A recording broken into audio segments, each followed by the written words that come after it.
voice to new generation women, and I'm Jeanine from Seenus. Warm welcome to the global online female story movement, a movement where women from all over the world share their stories, what's going on in their country, at work, in their families, and what's going on in them personally. Now, women were always meeting to share their stories. And this is why I started this movement, so that we could connect together in a safe place and that we could hold the space for something hopefully positive that will emerge out of this crisis. Also, the reason that I called this series The Global Love Warriors. If we dedicate ourselves not to fear, but to love, it takes the quality of a warrior. Our love warrior today is a beautiful woman. She just came back from Ghana, West Africa. She's back in Germany right now. Warm welcome, dear Eva Ippendorf. You came back to Germany just a few days ago. And so you experienced so far the crisis in Ghana and in Germany. What is the difference? How are people dealing in Ghana with the whole situation, and compared to how are dealing people in Germany with it? First, I have to say I was really impressed from the Ghanaian government, because on, I think it was Sunday, the first 2 cases came up in Ghana, and on Monday they closed all the schools.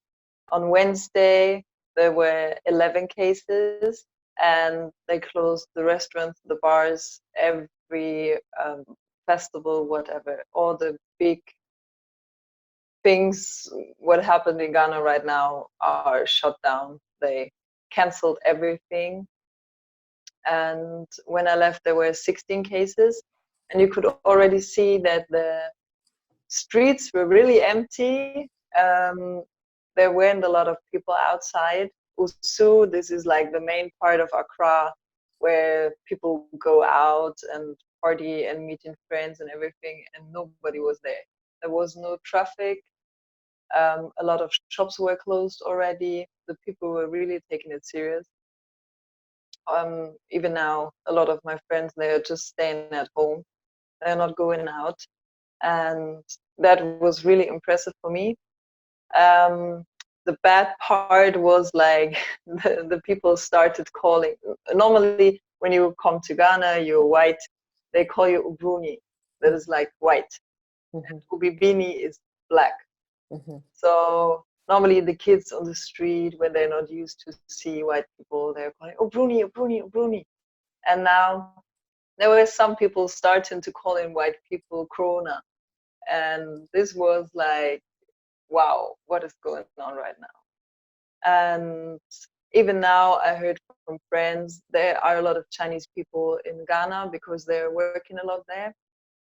With the gold mines, and they're building new roads and everything, and the train, the railway, and they were getting off the car. So the Ghanaian people went off the bus because there were Chinese people sitting inside. And yeah, this is really making me sad, because that is not needed, because most of the people who are in Ghana, the Chinese people who are in Ghana, they are living there. They are not coming front and back there, staying there. And then sorry. No. Fear is so not logic. I mean, fear is not a rational thing.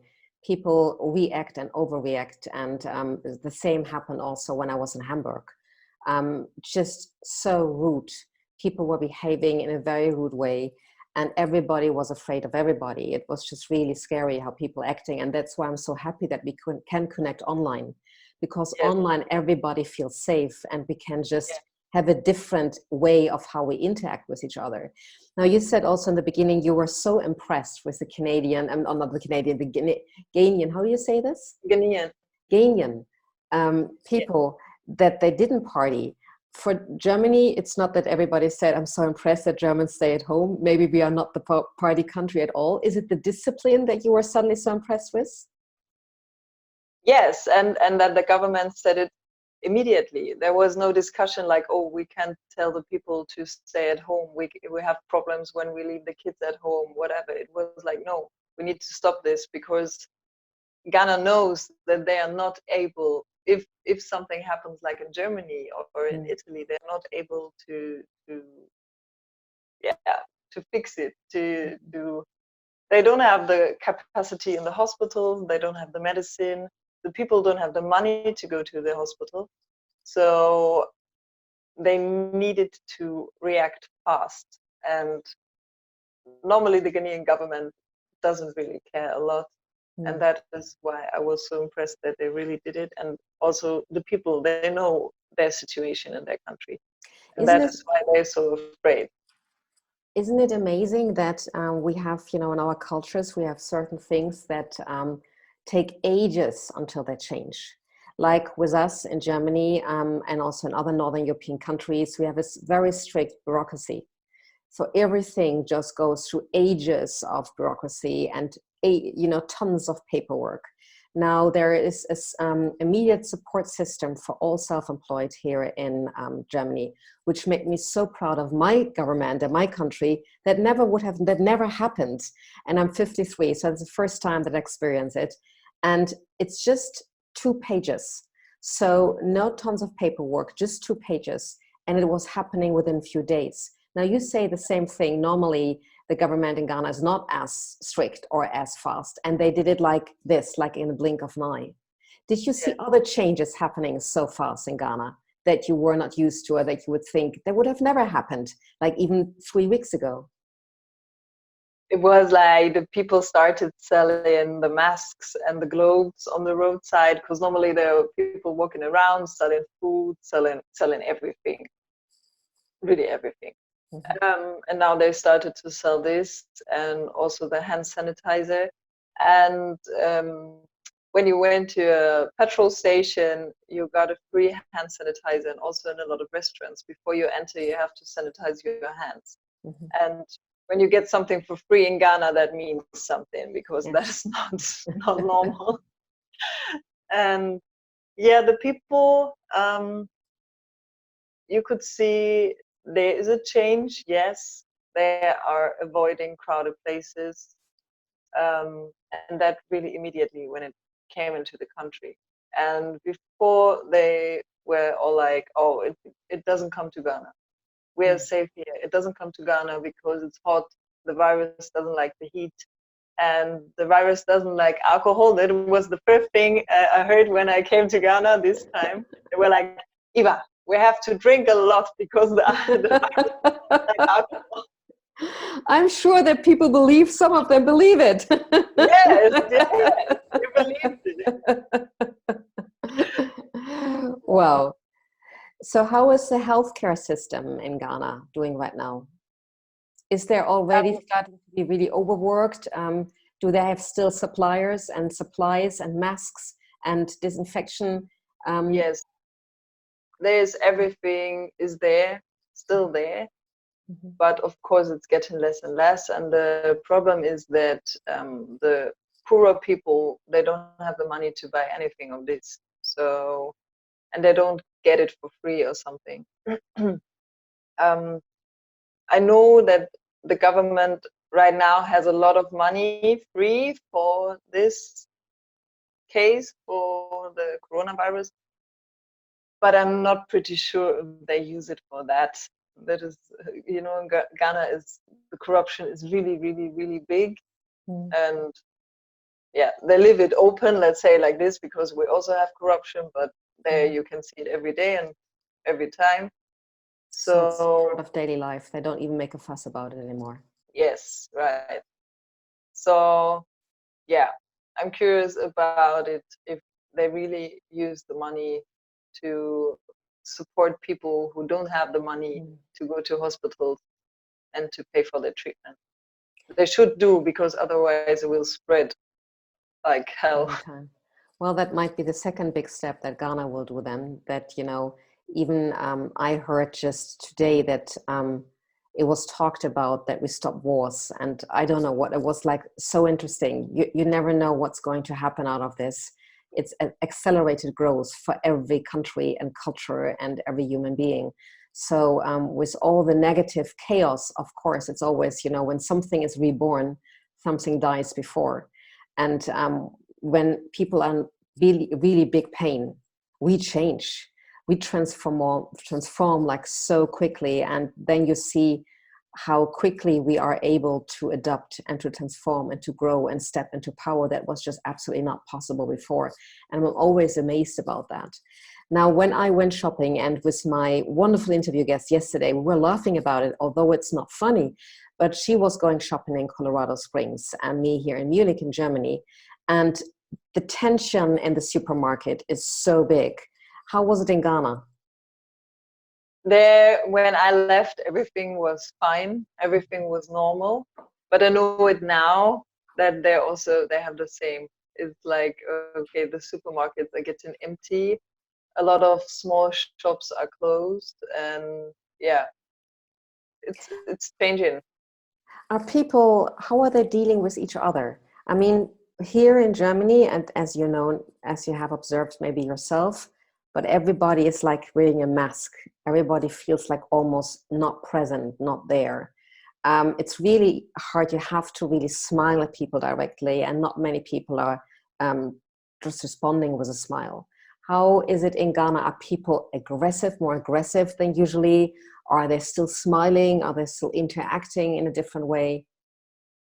When I left, the people were still open. It was like the taxi drivers and the Uber drivers, some of them started to wear masks, and they also gave you a hand sanitizer when you entered the car.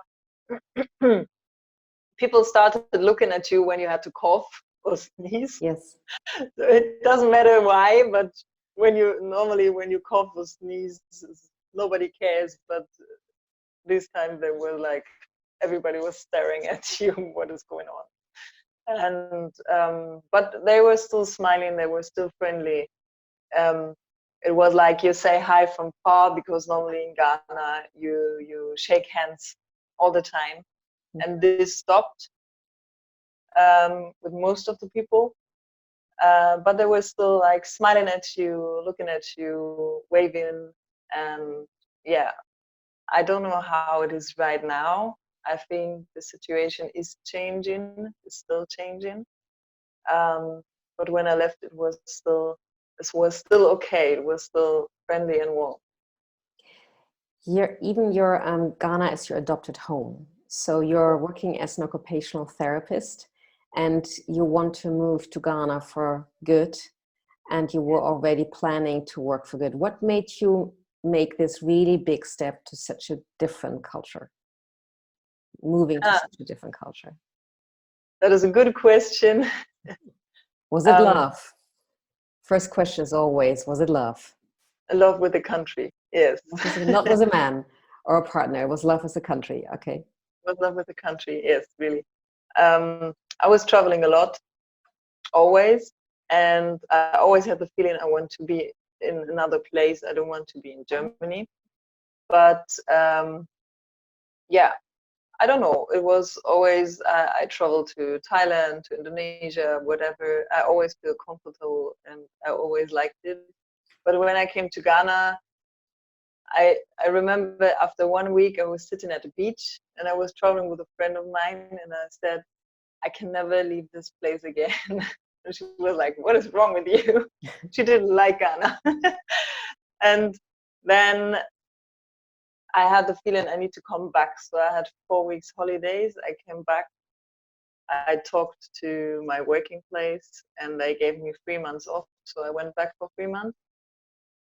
I came back to Germany. I stayed 8 months. I went back again for 4 months. There already the plans with the project started. I met the people in Ghana where I'm starting the project right now. Yes, we have to fill in the audience. Eva, we cannot forget to fill in the audience. So before I do this, please, I apologize to your audience. My camera is not working. It's switching colors all the time. I cannot send it at the moment because of the situation. Please, please be patient with us. And with Eva, the tone is going back and forth. So everything is not as usual, but we know how to deal with it. So stay with us and be patient. And let's go back to the project. You said now your iPhone is yes yourself it's falling down. Yes, well, we keep strong in this and we make this work. You are starting a youth center. Yes, Do you want to, take your time to fix it? If you feel like it's falling Oh, off, just take your time I to think, fix it. That's no problem at is it all. okay? For I us, think it's now it's okay. Yes, nothing has changed for us. That's beautiful. good.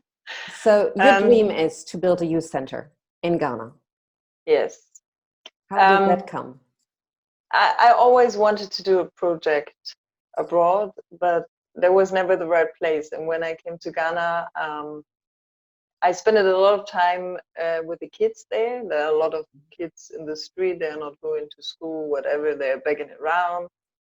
And they're also, yeah, of course, they wanted to have money and everything. And I always said, no, I don't give you money. If you want food, no problem. Let's go to the roadside. I buy you food, but I don't give you money. Mm-hmm. And so I had a whole crew of kids. I went with them to buy food. They know where I lived, so they came around and they helped me to clean the place and whatever. And then we went to buy food. And so I started to hang out with these kids. And yeah, and then I had the feeling, okay, these kids, they really need it. They need it because the parents don't care, or they don't have the facilities to do it. So How old the are the government kids? doesn't care. Eva, how old are the kids? From 5, 4, 5 to 12, 13, 14. Do they have a home? Yeah, they have a home, but their job is to go out and back on the street Mm-hmm. to bring money home. That is also when I bought them food in the beginning, they were always like, okay, can we get money as well? And I said, Mm-hmm. no, I don't give you money because I don't want to support that. Mm-hmm. Um, and yeah, then the idea came, okay, I think this is really the right place because I love the country. I love to be here. I can see the kids really need it. And they are also willing. They were really willing. I started to tell them stories. They started to paint. We made some body painting, whatever. And they started to be kids again, because this is sometimes or often missing there, that the kids really can be kids and they can Yes. play and they can enjoy their childhood and not being treated like adults. How, And how did they change, Eva? That's beautiful when you say that, to start to be kids again. So how did they change from coming as beggars and wanting to have money and being very focused on that, then suddenly starting to be a kid again? How did that change? I think it was, one part was because I was very strict and I said, no, you can come as often as you want. I'm not going to give you money. You can have food, you can come, we can cook together, but I'm not going to give you money. And in the beginning, the kids are like, they're acting like adults. Mm-hmm. They're not a lot, yeah, they're smiling, but in another kind of way. It's Yes. hard to explain. Um, and also their body language is like grown-ups and cool kids, and this Yes. is our hood. And yeah, when I started to give them something like paint, body paint, Mm-hmm. they were like, I don't know. And then I started just to paint them, like, Yes. okay, something in the face, something on the arm. And then they were like, ooh, and then they did it to me, and then they started really playing around, running around, and started to paint each other, started to paint the walls, everything. And yeah, then they were really playing and Yes. laughing, and the smile and the laugh was like, yeah, these are kids, and I it's can see okay. that. I And can see that. And do they know? Did you talk about them, about the youth center? yes, How did they react?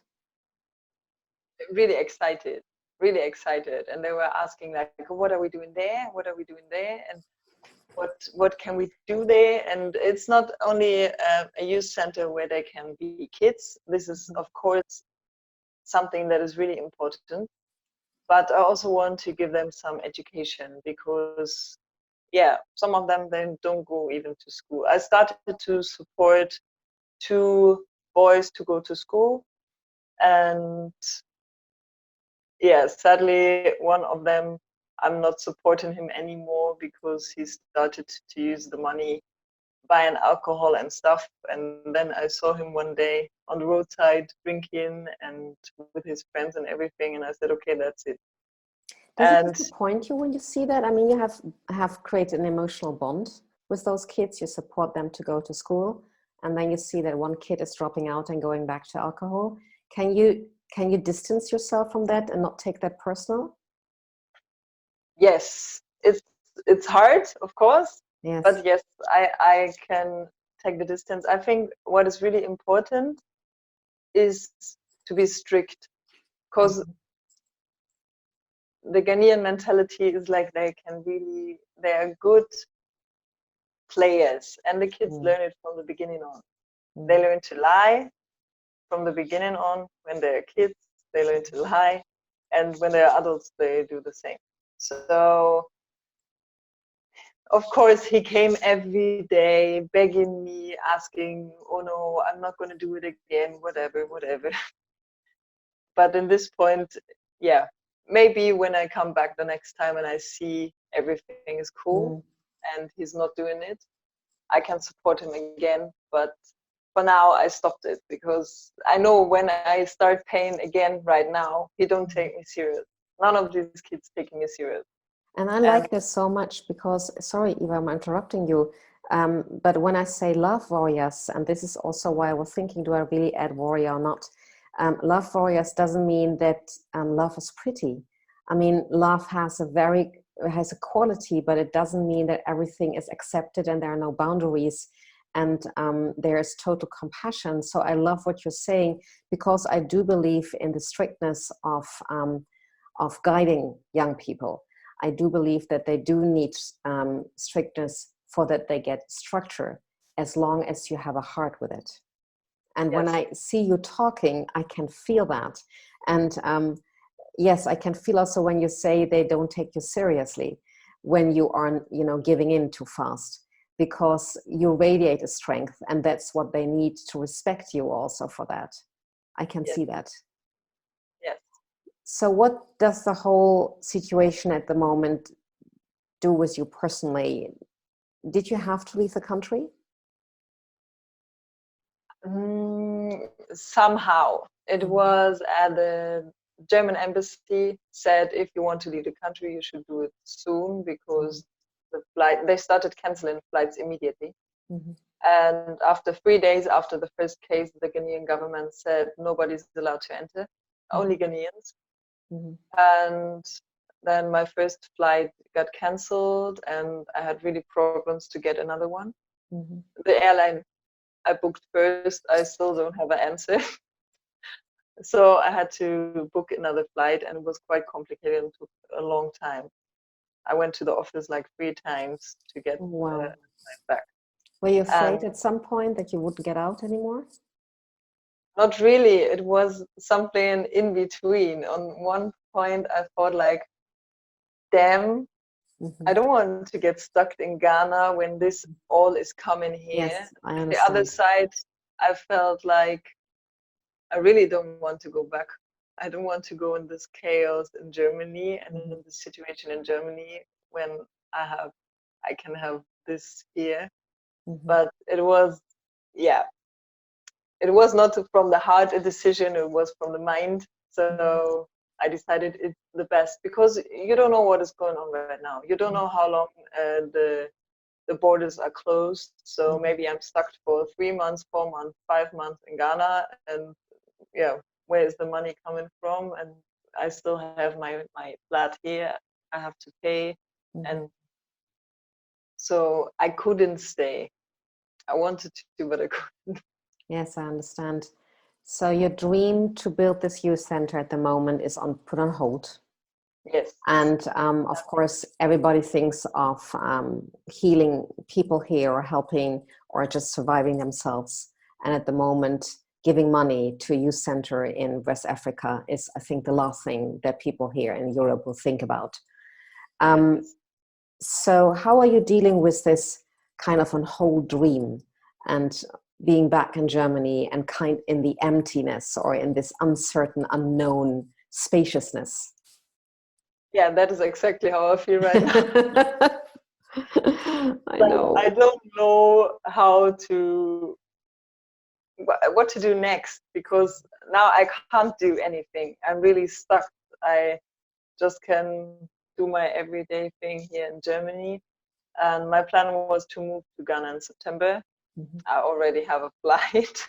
mhm, Right now, I don't even know if it's possible. And I wanted to use the time here to do some crowdfunding and everything, so that we can really start building next year. But even that, you can, like you said, right now, nobody is thinking about giving donations for a youth center in Ghana. Nobody, everybody is looking for on their own problems right now. And I mhm. understand that, of course. But for me, it's like, okay, I don't What know is next? what is Yes. the next. And totally understand. And oh, I've been in so many situations like this, and now I know how to deal with it. But in the beginning, this uncertainty or this nothingness of no goals, of not, not the uncertainty, but this nothingness of not following something that is dream, is a goal. So I totally understand, and I so keep my fingers crossed. From having gone through those situations a couple of times in my life, I absolutely honestly believe there's always coming something out of it, that when we look back, not when we are in the situation, but when we look back, we think, okay, it makes sense or it doesn't make sense, but I understand what it made out of me. And you don't know what's happening, but I see you there. I see you in Ghana. You're a very young woman. You're a beautiful woman. You're a very strong woman. And I totally feel it in your conviction that this is going to be happening for you. So I have no doubt in my mind, it might just be a little bit later, but maybe also this time to retreat, and we all do this. There is a time to go inward and retreat and then learn. And then there's a time where you go outward and you harvest your fruits. And these are just the cycles of human nature. So I wish you that this time is as fruitful as possible for you, and that you Thank harvest next year. We still say next year, 21, that you harvest the fruits and you build your school. I definitely would love to be connected and stay in touch. Maybe we can do there something together and help to build the school. I see that you are really capable of doing this. And thank you so much for being so spontaneous to join me. It just took her 2 days to decide yes, and then she was on and we hardly knew each other.